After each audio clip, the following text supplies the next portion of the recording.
মা, আপনার ছেলের সাথে চৈত্র ছেলে যাচ্ছি। ও বৌমা, চৈত্র ছেলে যাচ্ছ?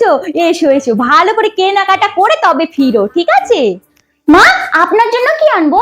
আমার জন্য? না না না, আমার জন্য কিছু আনতে হবে না। সে কি, আমাদের সবার জন্য কিনবো, আপনার জন্য কিনবো না? বলুন না মা, আপনার জন্য কি আনবো? দেখো দেখি, ঠিক আছে, ওই কিছু মিছু নিয়ে এসো তাহলে। কিছু মিছু? সেটা আবার কি? না না, মায়ের কাছে জিজ্ঞেস করব না কিছু মিছু কি, তাহলে আবার মা বলবে কি যে আমি নাকি বোকা বউ। আমি এবার নিজে কিছু মিছু কিনে নিয়ে আসবো মায়ের ঠিক আছে জন্য। মা, আসছি। কি তাহলে সবার জন্য কেনা কমপ্লিট? হ্যাঁ, সবারটা হয়ে গেছে, শুধু মাঠটাই বাকি আছে। ও মাঠটা দেখো দেখো, তাড়াতাড়ি দেখো। না দিদি, একদম 140 টাকা, কোনো দাম হবে না। দাদা, আপনার দোকানে কিছু মিছু পাওয়া যাবে? কিছু মিছু? সেটা আবার কি বৌদি?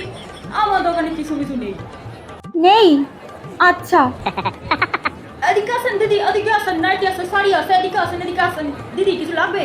ও দাদা, বলছি কিছু মিছু পাওয়া যাবে আপনার দোকানে? কিছু মিছু? না দিদি, আমার দোকানে এসব জিনিস নেই। বলছি ও দাদা, আপনার দোকানে কি কিছু মিছু পাওয়া যাবে? না দিদি, নেই।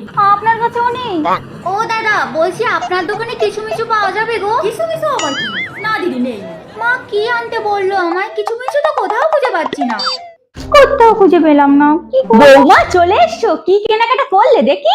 হ্যাঁ মা, সবার জন্যই কেনা হয়ে গেছে, কিন্তু কিন্তু কি হয়েছে বৌমা? আপনার জন্য কিছু আনতে পারিনি। ও ঠিক আছে, আমি তো বলেছিলাম আমার কিছু লাগবে না। মানে কিছু মিছু তো কোনো দোকানেই খুঁজে পেলাম না। কিছু মিছু, আপনি বললেন না আপনার জন্য কিছু মিছু আনতে, আমি তো কত খুঁজলাম কিন্তু কোনো দোকানেই কিছু মিছু পেলাম না। বৌমা, আমি তোমার কথা শুনে হাসবো না কি করবো আমি বুঝতেই পারি না তো। আপনি হাসছেন কেন মা? কিছু না কিছু না।